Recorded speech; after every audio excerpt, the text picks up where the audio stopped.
Hello everyone, let's start the solution of concept of physics, chapter circular motion. Question number 12 कह रहा है, a mosquito is sitting on an LP record disk rotating on a turntable at 33 revolutions per minute. The distance of the mosquito from the center of the turntable is 10 centimeter.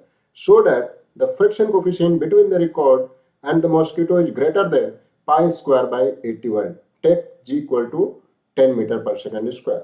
तो देखो, अगर मैं देखूं ये हमारा कोई सा भी एक एलपी रिकॉर्ड डिस्क है और ये घूम रहा है, ठीक है।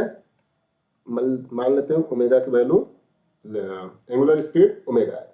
इस पे एक मॉस्किटो बैठा हुआ है यहाँ पे।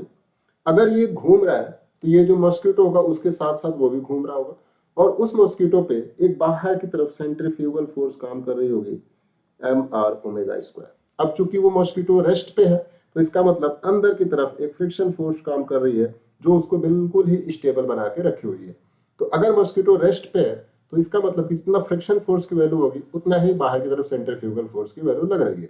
तो यहाँ पे देखो ओमेगा की वैल्यू हम कैलकुलेट करते हैं।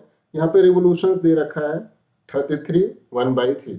तो इसको हम सबसे पहले एंगुलर वेलोसिटी में कन्वर्ट करते हैं तो ये हो जाएगा 2 पाई n डिवाइड बाई 60। यहाँ पे n की वैल्यू है, इसको अगर मैं कन्वर्ट करूँ तो ये हो जाएगा 100 डिवाइड बाई 3। तो आ जाएगा आपका 2 पाई बाई 60 और n की वैल्यू है 100 बाई 3। तो यहाँ से देखो ये कट गया तो आ गया pi by 10 pi by 9। Omega की वैल्यू हमने निकाल ली। रेडियस दे रखा है 10 सेंटीमीटर, तो रेडियस को भी हम किस में कन्वर्ट कर लेते हैं, मीटर में। तो देखो यहाँ से हम फ्रिक्शन फोर्स को सेंट्रीफ्यूगल फोर्स के इक्वल कर लेते हैं।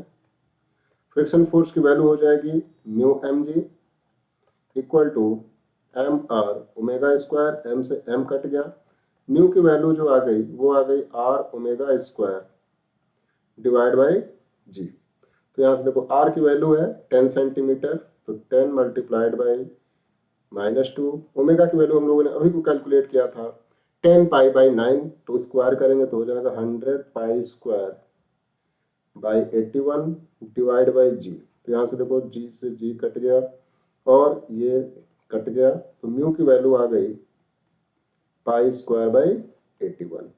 तो जो हमारा मॉस्किटो है अगर वो रेस्ट पे है तो वहां पे फ्रिक्शन कोएफिशिएंट की वैल्यू मिनिमम होनी चाहिए पाई स्क्वायर बाई 81, ठीक है। अगर इससे भी थोड़ा सा भी कम हुआ तो मॉस्किटो जो होगा वो बाहर की तरफ जाने लगेगा और गिर जाएगा।